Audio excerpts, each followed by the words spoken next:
How fortunate we are to have such beautiful music. As we begin, please turn off electronic devices. I invite you to enjoy the chapel in the back of the sanctuary and note joys and concerns in the book there. If you have little ones, we have a nursery downstairs. And after our service, I invite you all downstairs to enjoy hospitality and to greet one another. Finally, please note the announcements in your order of service. There's many ways to be engaged in this vibrant community.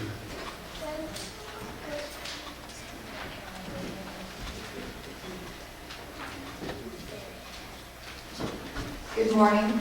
My name is Cynthia Dawes, and I add my welcome here to you today. I'm a member of the Board of Trustees, and we'll do our welcoming now.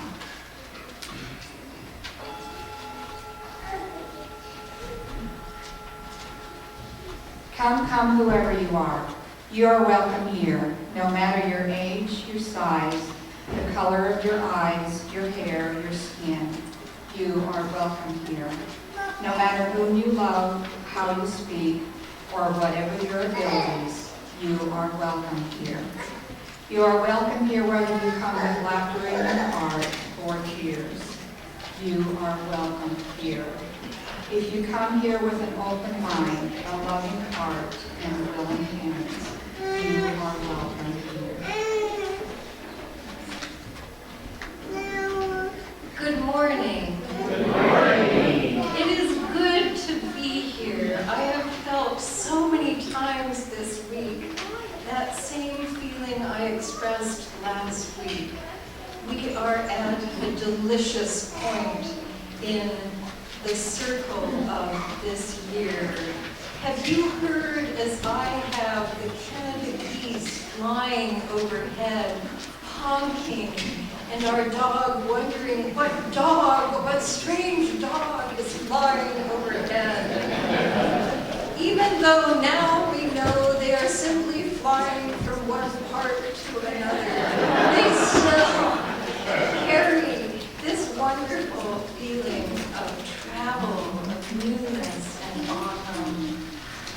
Today, I want you to join me in reclaiming something.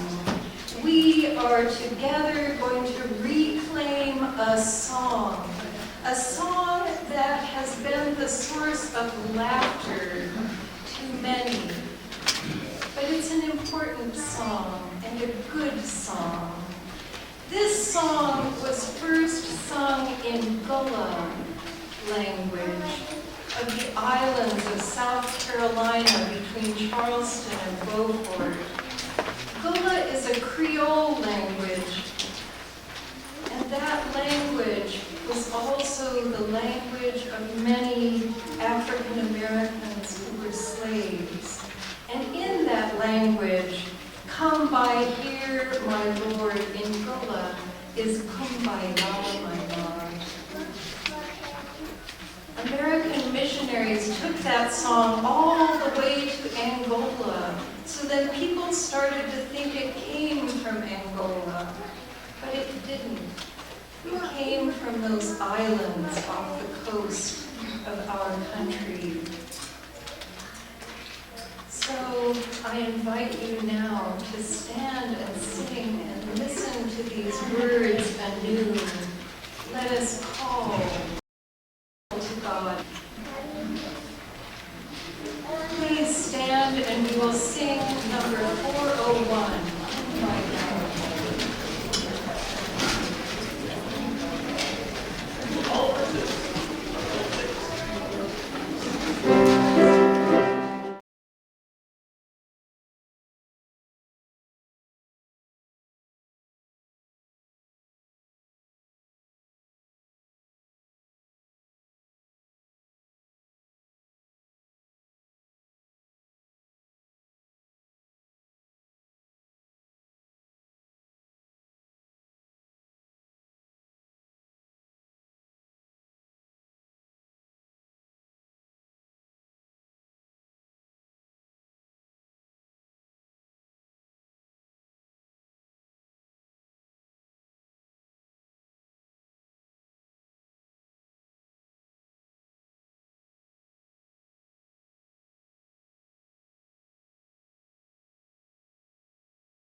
Maddie Roberts to help us light our chapels.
Jennifer. What is her name? Jennifer. Okay, and this is David. Aaron. And Tessa. And we are happy. This is one of my favorite times, and it's a great time for you both to covenant with this family and with this child to support their children through their growth within our community and out in the world.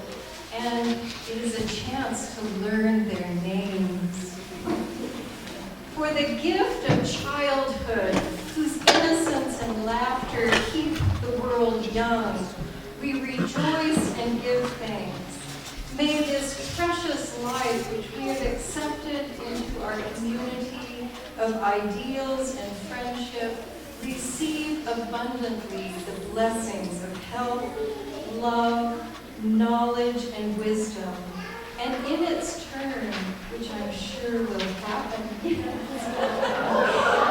back richly to the common heritage that endures from generation to generation. Oh, she's a smiler. Oh, so we ask you, what is the name of this child? Jennifer. What is her full name? Jennifer Jane Wilcox. Jennifer Jane Wilcox. We welcome you, Jennifer Jane Wilcox, into the world and affirm our commitment to you.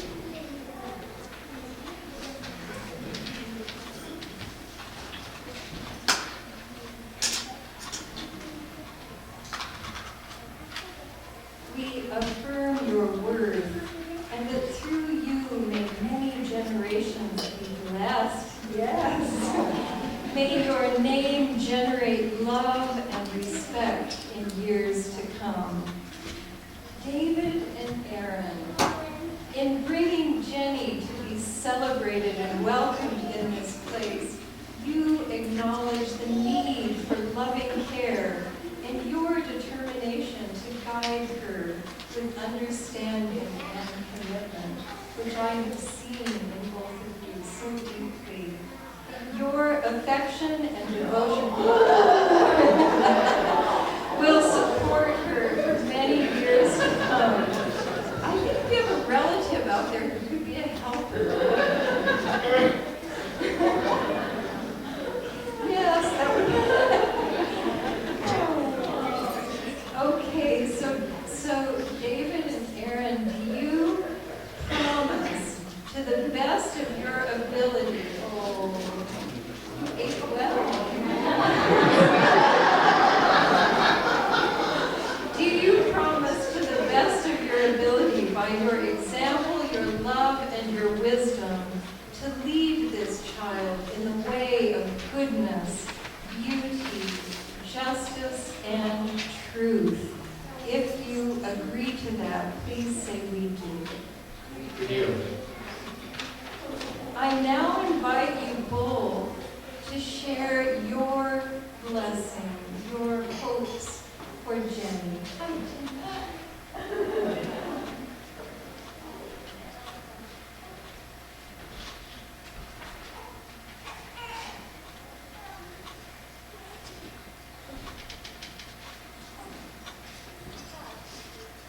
Jenny, this is your mom.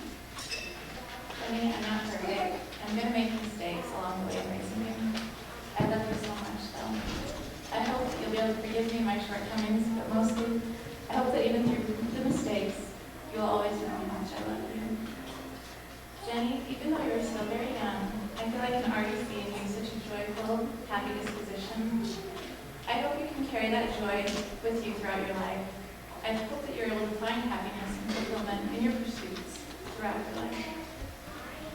Though there will likely be sad times in your life too, though, I hope that the good times outweigh the sad, but I also hope that you learn from the sad times too. Learn resilience, but also importantly, learn empathy for others.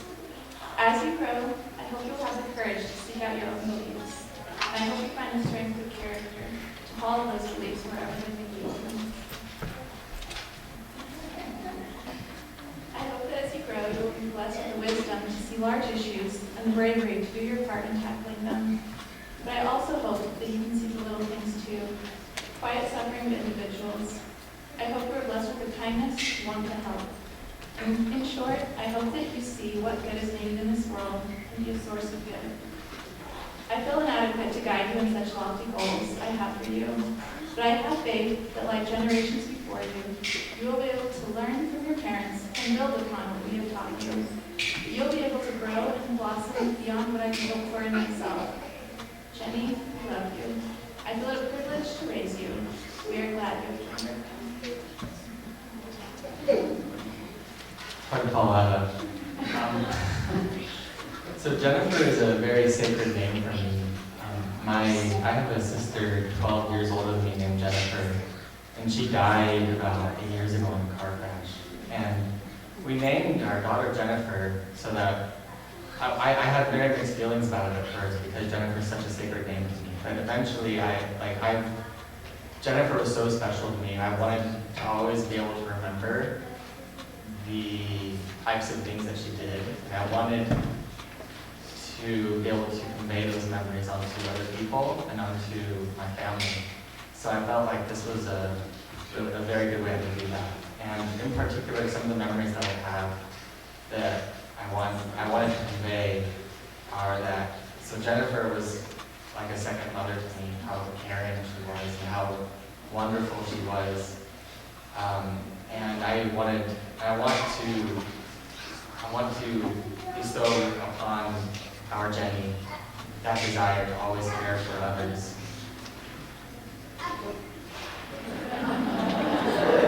As well, Jennifer had a knack of never taking herself too seriously and never taking others too seriously either. And I think that that's a wonderful thing, to always remain lighthearted. But last of all, I want Jennifer to remember that we love her how she is and who she is. And no matter who she is or what, we will always love her. Thank you. And Tessa, I think you have a present for your sister. Toys are important to 2-year-olds, and so as a way to ceremonially welcome Jenny to our family, we wanted to let Tessa present a toy.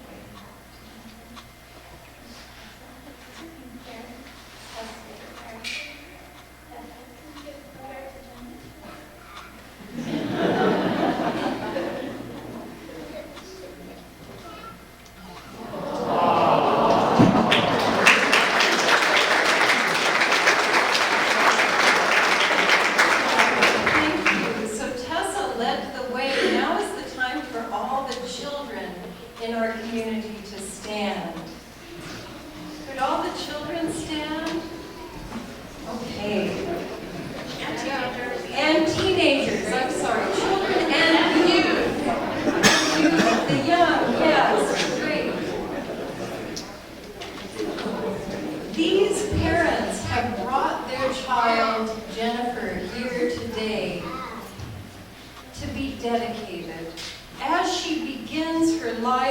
grows among us, she soon will take her place among you.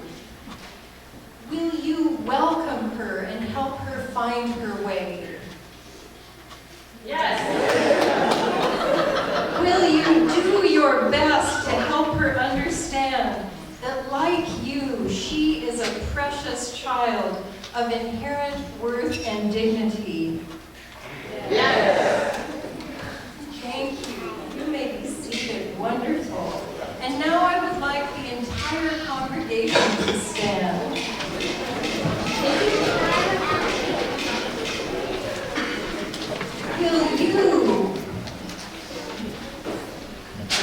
Will you, members and friends and even visitors who are here today, will you rejoice with these parents in the birth of this child?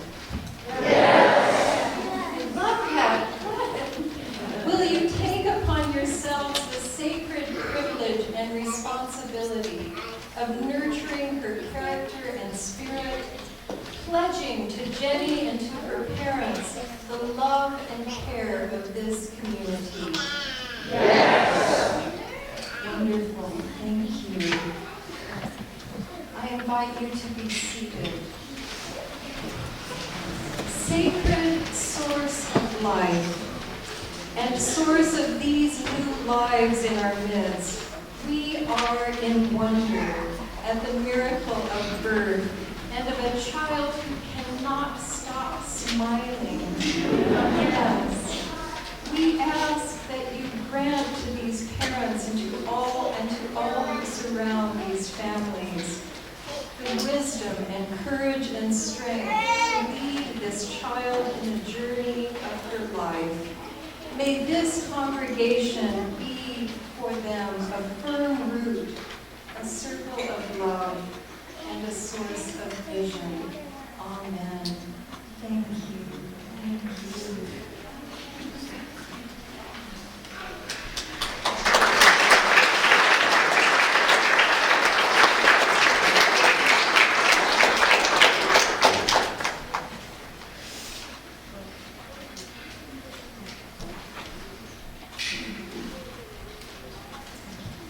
Well, today is the day of covenanting.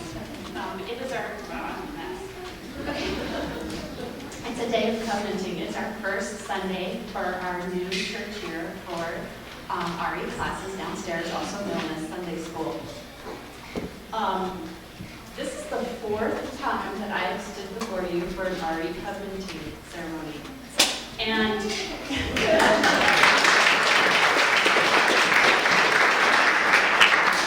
the very first one, 3 years ago, I couldn't sleep the night before. And I decided at the last minute that I was going to make signs for each class so that the kids could find their teachers and you could see all the different groups. So I made these signs at about 3 o'clock in the morning out of what I could find at my house.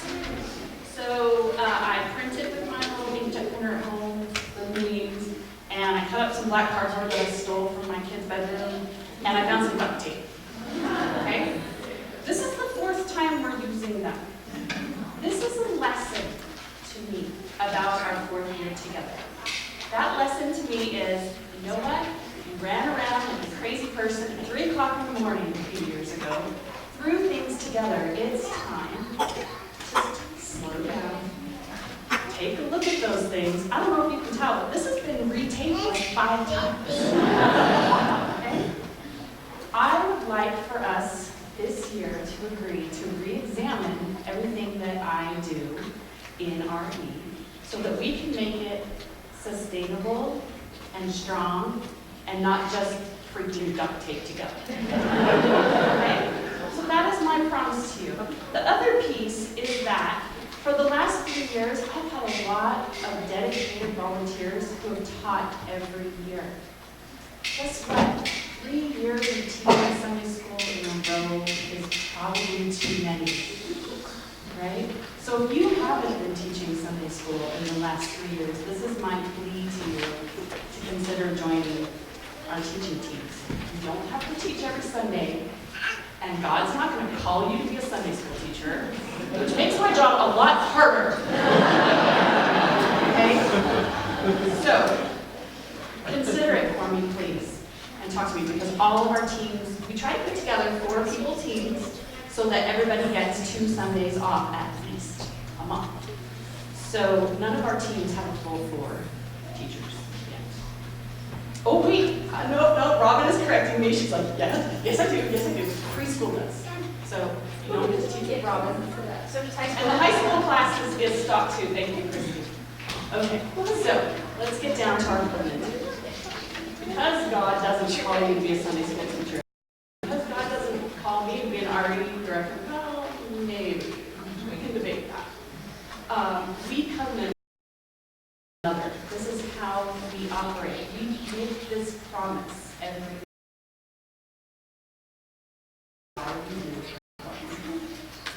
And so, do you, Reverend Patty, as our minister, do you, Reverend Patty, as our minister, pledge your support and energy as we embark on this new year of replacing duct tape signs and building our program to be strong and sustainable with an open mind, loving heart, and willing hands? If you accept this charge, please say yes. Yes, and I want to add my gratitude for Liz because she's done wonderfully with duct tape, don't you think?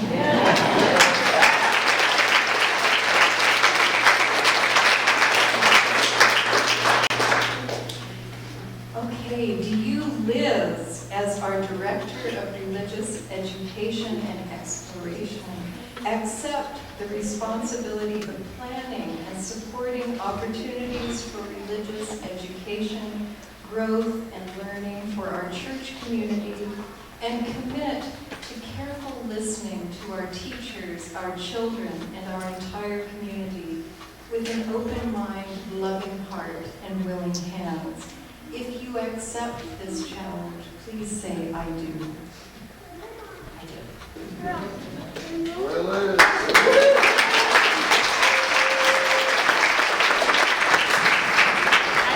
I'd like first to ask our RE council members to please come forward.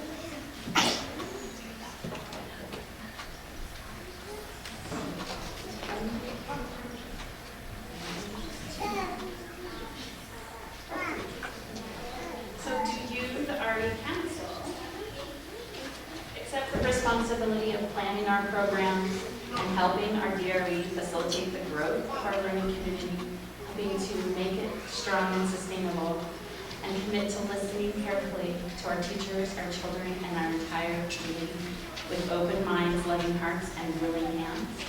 If you do, say we do. We do. Now I would like the rest of, I would like you all to notice that all 3 of them are also going to teach classes. So I'm going to hand them their signs.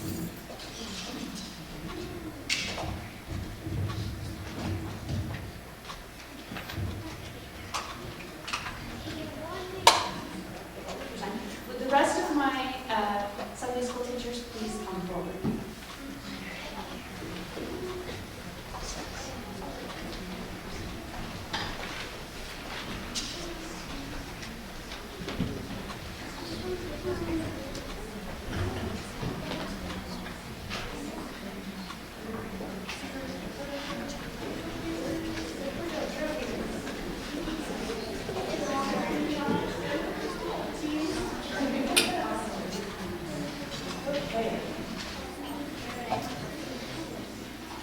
All right, so now you see this isn't even our full complement of teachers. But look at what awesome people you would get to hang out with.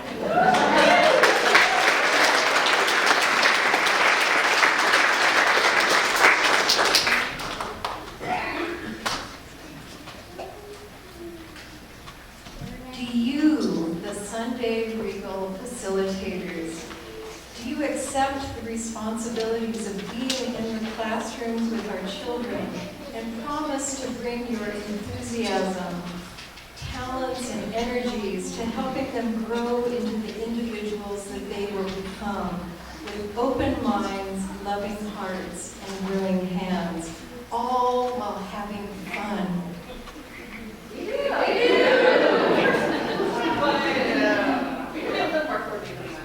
Okay.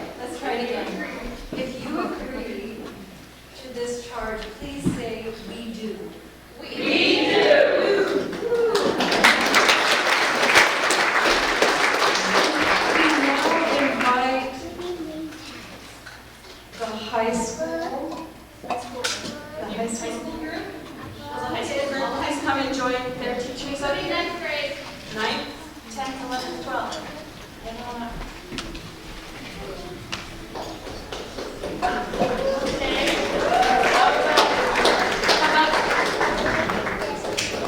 How about junior high? Junior high? Hobble up, sir. I just told you why. Wait.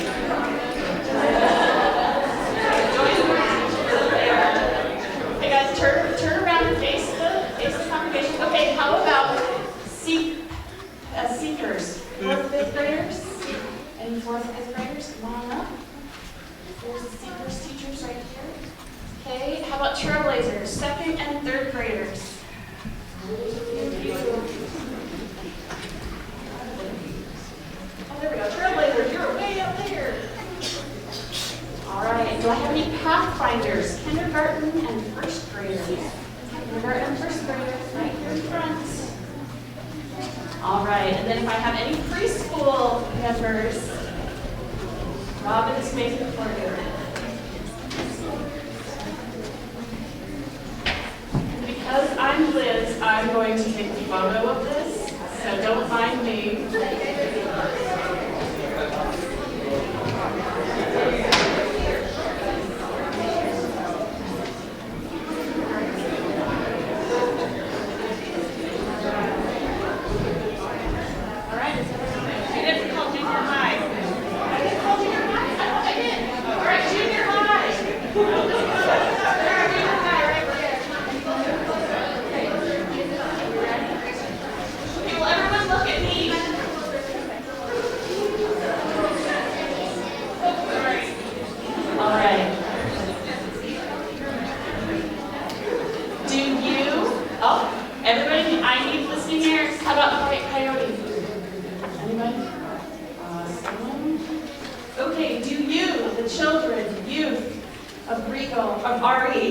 Accept the responsibilities of being in classroom communities based on mutual respect and promise to bring your enthusiasm, talents, and energies on Sunday mornings with open minds, loving hearts, and helping hands, all while having fun. Does anybody want to have fun? Yeah! If you agree, say we do. We do!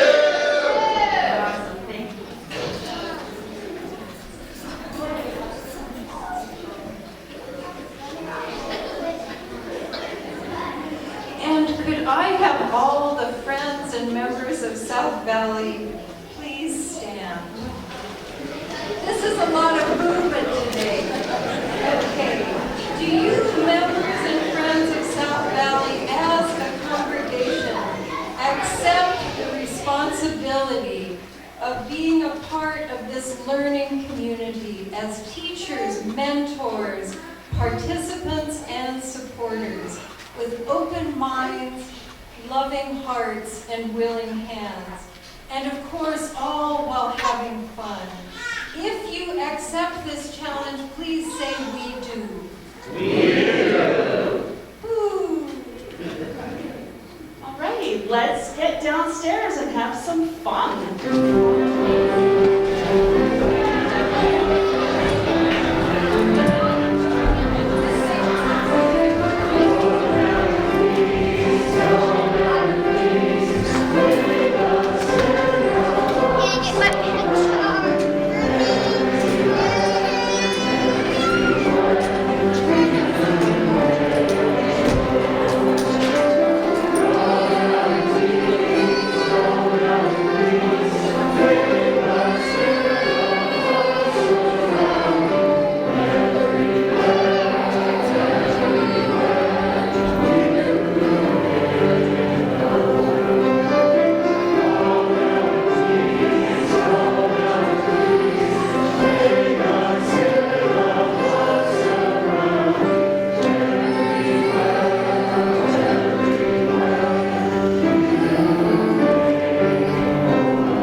As we listen to these last happy sounds, invite you to find that quiet place within you. That place which has been called that still point of the turning earth.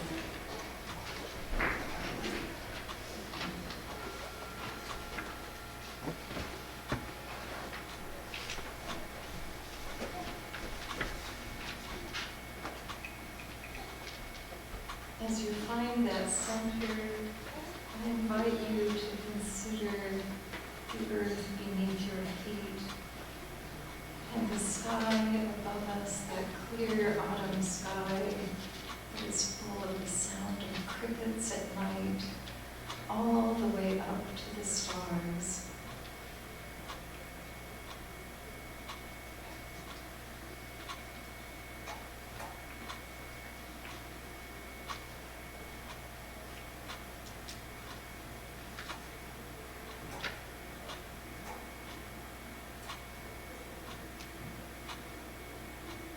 As is true each Sunday, we bring our joys and sorrows to this time together.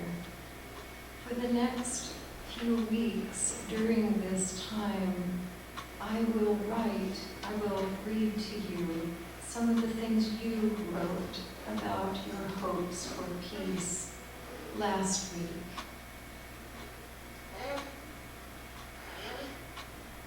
I hope for the courage to engage in difficult conversations and activities to promote peace and social justice.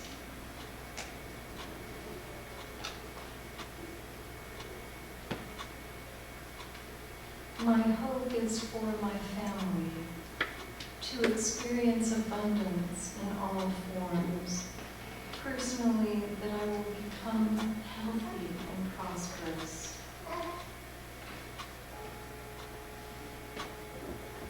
I hope for a wiser democracy.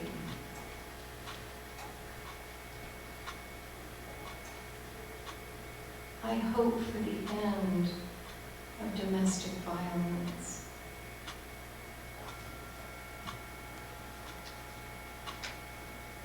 I hope that all humanity will take actions for others.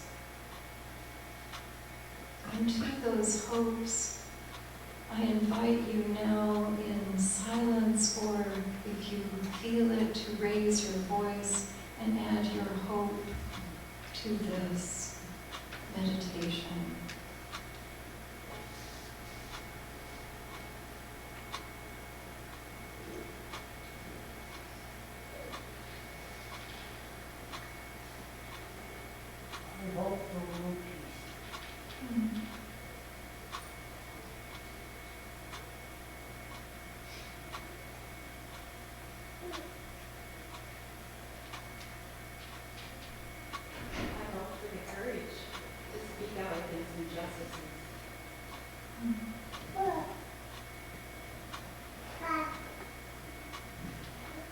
I hope for the healing of the racial divide that we're feeling in our country today.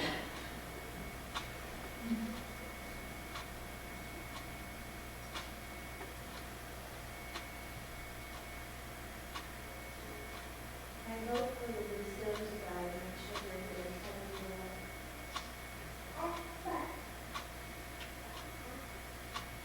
I hope that the president will be friends, not opposites.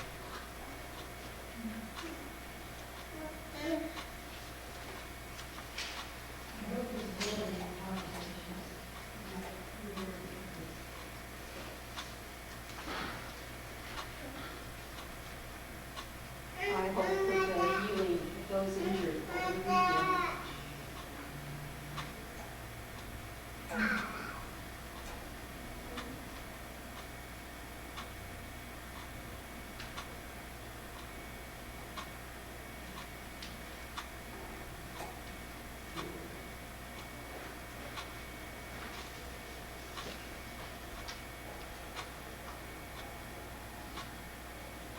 For all these hopes, our hearts are joined.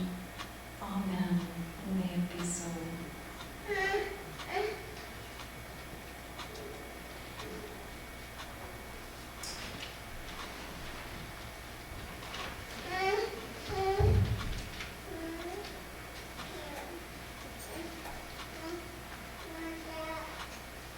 Today's offering will be shared with Kids Eat Foundation, a Utah nonprofit feeding at-risk kids in Salt Lake Valley. They currently provide backpacks, food, and weekend meals. I encourage you to read the information in the announcements. Will you join me in saying the words printed in the order of service for our offering? We are His church. We are His hands, His heart, His voice. Together we share the wealth of this community and sustain it with our gifts.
My name is Ann Scarborough, and I have a multiracial family by choice and through marriage.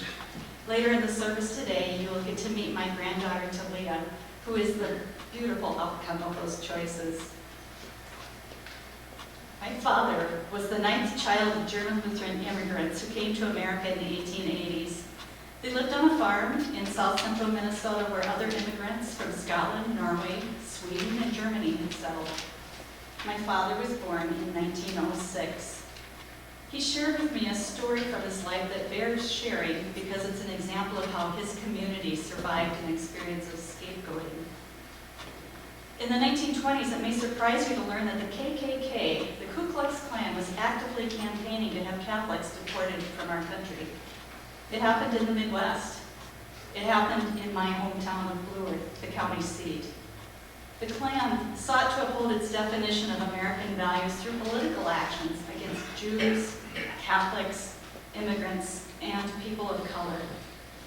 Throughout the 1920s, the Klan's invocation of God, flag, and country, quote, 100% Americanism, unquote, spurred growing national membership, and by 1924, there were an estimated 6 million Klan members in the United States.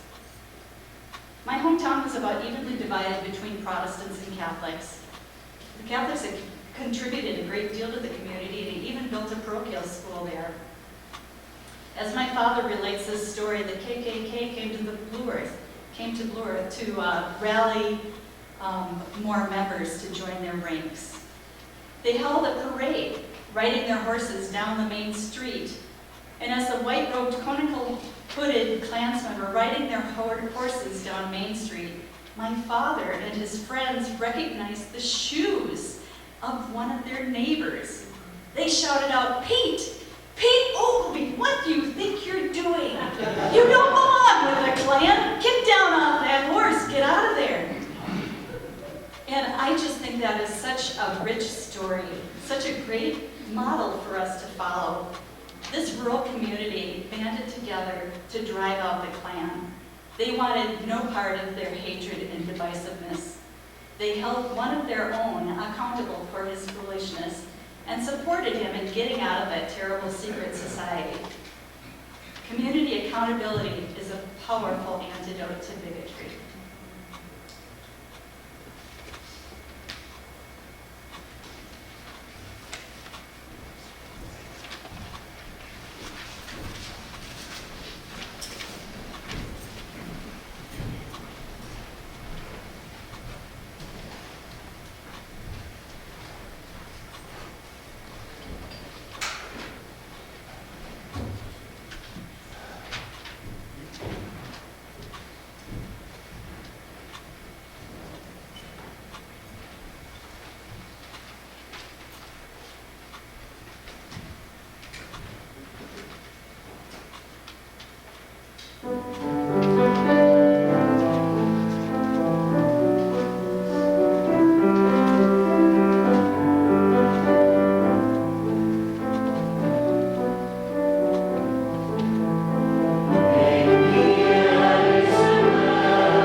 Yes.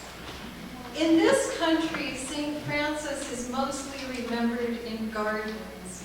The one we have is holding birds. St. Francis himself, all in the stories about him, he was such a deeply peaceful person that animals felt no fear of him. And he felt no fear of any animal. When a wolf was terrorizing the people of Gubbio, he went to the wolf and he made friends. He discovered when he was making friends that the wolf was attacking people because he was starving. And so he brought the wolf their wonderful paintings of St. Francis walking with this wolf into this Italian, beautiful little town. Can you imagine how scary that would be? And mostly people didn't think of St. Francis as a gentle garden ornament, but he was a kind of a crazy person, he seemed to most people. But he got the people of Gubbio to promise to feed the wolf, and then peace came to the land. And what many people don't know about St. Francis is that he was a soldier, and that before he gave up his life in that very famous scene where his father is a textile merchant and he is dressed in these beautiful velvets, and there is talk about Francesco behaving himself, and he takes off his clothes in the middle of everyone and leaves them. But before he did that, and took the vow of poverty, he had been a prisoner of war in the town of Castelmonte. He knew suffering, and his father wanted him to behave. How many of your parents have wanted you to behave? Mine did.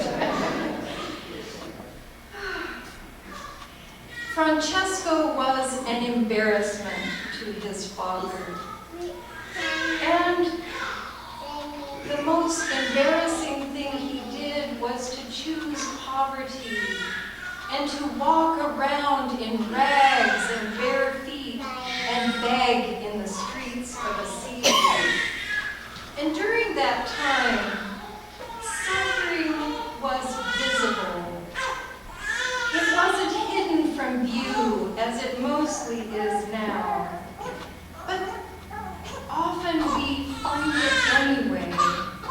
And I wonder if we, in 2016, when we see suffering, sometimes I think we become upset more by what is that in our view than, oh my goodness, there's all of this suffering. Isn't there somewhere those people could go where I wouldn't have to see them? And those people became Francesco's people.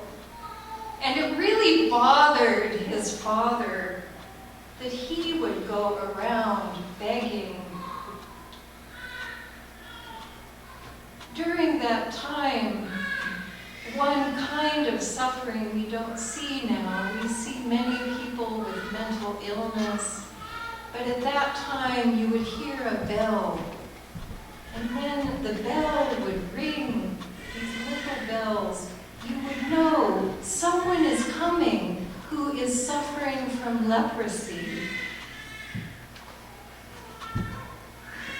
And sometimes people would leave food outside their doors, but they were afraid to touch these people. And they were afraid to look at them. The religious leaders of Assisi kept trying to get St. Francis to change his mind about the begging part, because his group became bigger and bigger, and he would come into Assisi and dance and sing, and he person to many people. But there was something about the heart of his message that resonated, and people kept following him and taking up this life. And this life of poverty, he talked about being wedded to that woman poverty. This life brought him close to a oneness with this earth that included all humans. And when he used his voice to sing psalms, the birds heard that oneness, and they flew above him in formations. The swallows flew above him. And this harmony did not happen by accident. He was not born with this. It was a practice that he had. And part of his practice is similar to what New Age spirituality bids us. Put your intentions out there in order to make things happen. His intentions in the prayer that Mary Lou made into that song, his intentions are clear. He wrote, he prayed, "Make me an instrument of your peace. Where there is hatred, let me so love. Where there is injury, pardon. Where there is doubt, faith. Where there is despair, hope. Where there is darkness, light. Where there is sadness, joy. Grant that I may not so much seek to be consoled as to console, to be understood as to understand, to be loved as to love. For it is in giving that we receive. It is in pardoning that we are pardoned. It is in dying that we are born again into eternal life." I love his choice of words. Make me an instrument, like a violin or a saxophone or a piano, or in St. Francis' time, there would be lutes, those marvelous guitar-like instruments that the troubadour would use, and they would sing prayers and songs of history. A voice is also called an instrument. And when you sing, your whole body becomes an instrument. Our vocal cords facilitate the song. Without them, we couldn't be heard. But the voice needs so much more. It needs our breath. It needs our strength. And still there is mystery to singing. For our heart can travel through our voice. It can soothe, excite, or move us to tears. Using one's voice in a song can bring joy to the listener, and that joy comes back to the singer. And then when you get lots of voices together, as we have in our choir, we are stirred. And to sing beautifully in a choir, something you would be surprised to know is that part of it is about listening. Or we would just have a bunch of soloists. But as we sing, we listen to one another. And that brings us great joy. Sometimes with Unitarian Universalist ministers, when they hear I am in Salt Lake City and they're living in Vermont, where liberal is not a dirty word, another word we need to claim among the words liberty and freedom with kumbaya. They ask me, how can you live there? It's really interesting, in fact. And I always say, I have a voice in Utah. Utah is a beautiful place. There are many reasons to love Utah, but my having a voice in Utah is my greatest joy here. Have you ever not had a voice? Have any of you ever lost your voice? Yeah. I lost my voice once. Shortly before I left the church of my ancestors, I literally could not speak. And when I would try to talk with people, I was always clearing my throat. And that was one of the signs to me that led me along a path, a winding path, to this place. The human voice is a powerful instrument. When we love someone, their voice has great power, also to hurt us deeply, or to encourage us, to give us heart and urge us to be our best selves. And when I listen to all of you, when I listen to your voices, which is one of the greatest pleasures to me of being your minister, I hear that power in your voices when what you are saying aligns with your deepest passions. Your voices get lower. And you speak of how you want to transform your lives and the world. I've had this experience during the past weeks as we have been talking about how to engage in this great conflict and opportunity in this country around racism.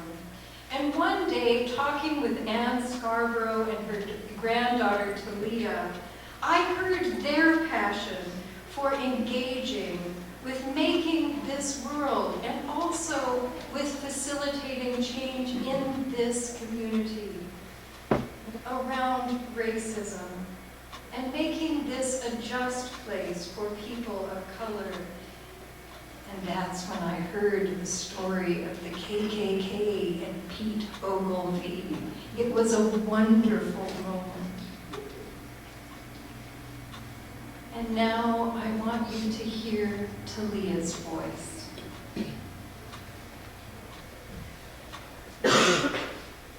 Hi, I'm Talia. So first off, I'm Ann Scarborough's granddaughter. I've been coming here on and off for a few months. I really like this church a lot though. Today I just want to talk about my passion to bring understanding and peace around justice and race. I want to start off with a quote.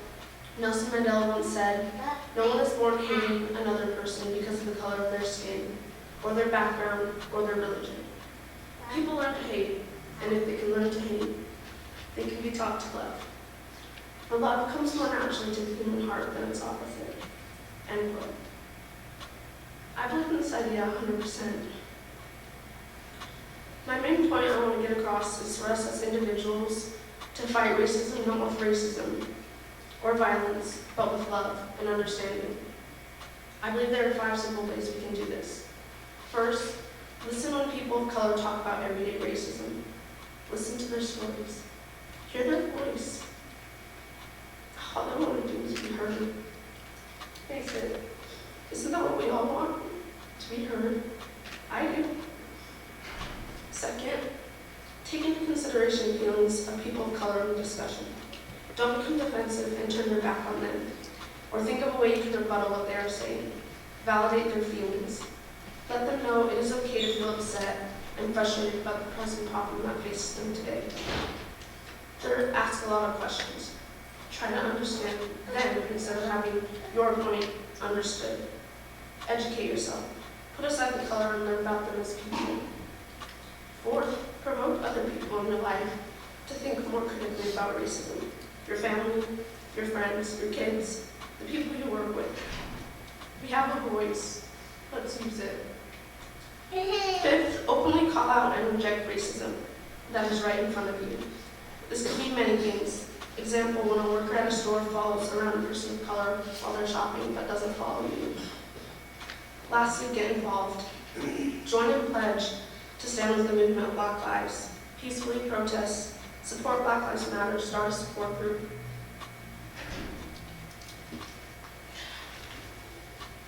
In the end, it all comes down to being a good person. Be the positive light in not only your life, but in somebody else's life. Do good and be good. Listen, understand, and love each other. Your life matters. My life matters. Thank you.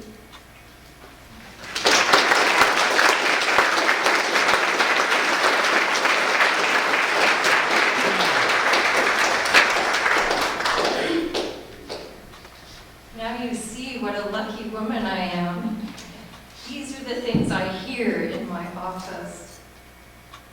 Thank you, Talia, for the great gift of your voice, which I believe is an instrument of peace. And she has graciously offered, you're not feeling so well today, Talia, so maybe on another week, to have talks with you about your own feelings around what is happening in this country. And I said to Talia, are you up for this? And she's amazing. And she will be part of our Wellspring Wednesdays. She's going to be part of these groups that are going to gather on Wednesdays to talk about racial justice. And we don't just want everybody who's going, oh, I think that's a good idea. We want those people too. But if you're thinking, I don't know how I feel about that, we want you to come. And Talia would love to talk with you. Our intention is not for agreement. Our intention is for understanding. For in understanding, there is peace. Another story you don't know about St. Francis is when he was Francesco, because he didn't become St. Francis till after he died. When he was Francesco, during that time, that cusp of the 12th and 13th centuries, there were horrible crusades going on. Just like now, there was terrible unrest in the Middle East, in all of this huge area, and there was a Muslim leader named Saladin. And everyone, troubadours sang about horrible Saladin, and people got on these crusades, and these Christians did horrible things. People in Istanbul still remembered what the Crusaders did 800 years ago. They say that the streets ran with the blood of Byzantine Christians. Anyway, the Crusades were an awful thing, and they were happening during Francesco's time. So guess what he did? He went to Egypt to speak with the nephew of Saladin. Saladin died in the early 13th century, and his nephew was in power. And the Crusaders had been so awful that this nephew said, if you find someone on the road, behead them.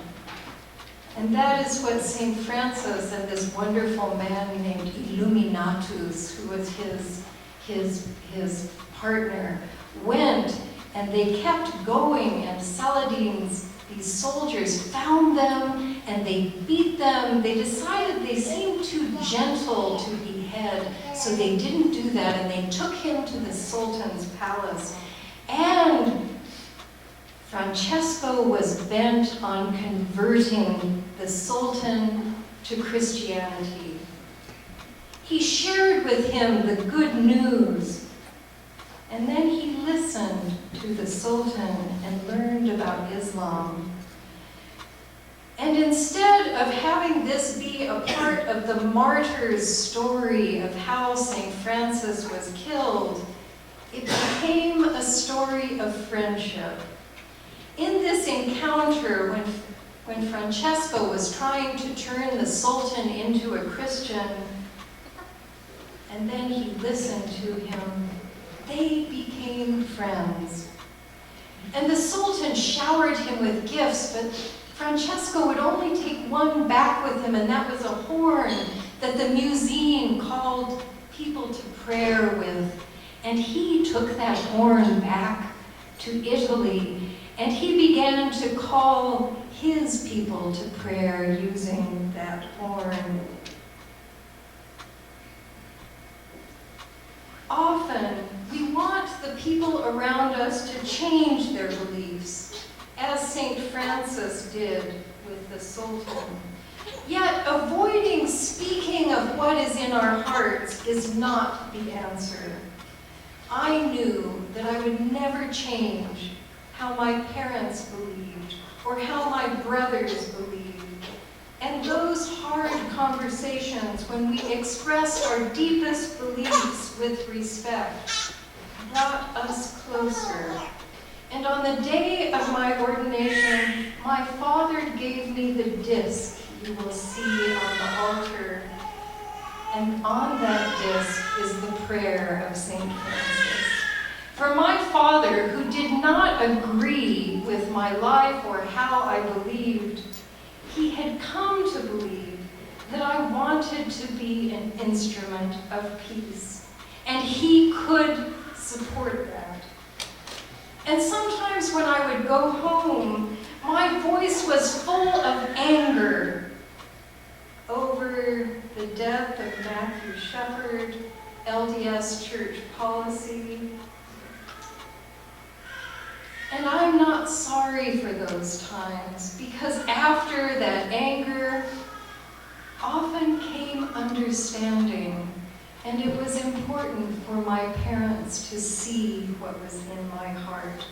I'm glad for those moments, because there are times when we must call out and say, Pete Ogilvy, you know better than this.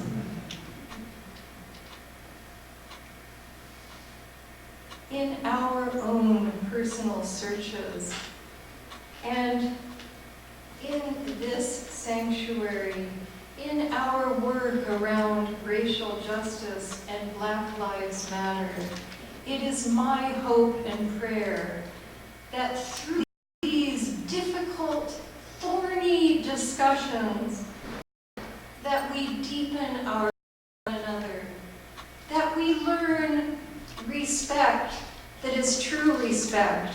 Respect for someone who believes just like you do is kind of easy. But respect for someone who believes differently than you do is a bigger kind of respect. And I invite you all into deepening your respect. And when somebody has an opinion that's different from yours, say, I'd like to listen a little more to that idea.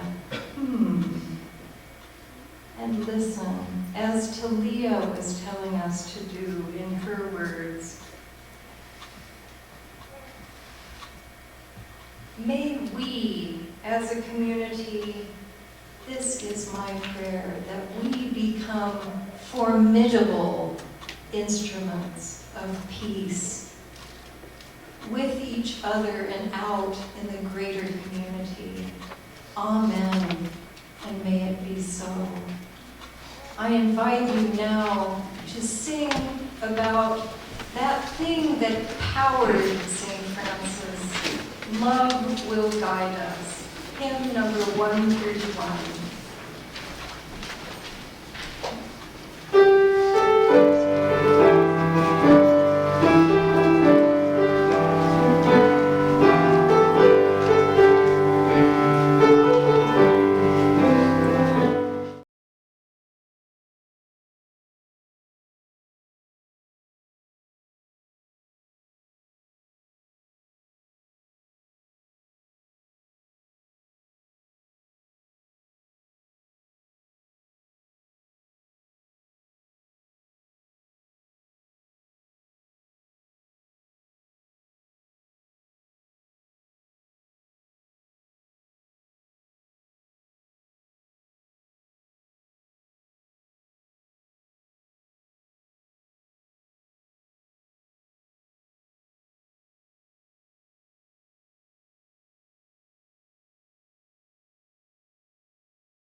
to become instruments of peace.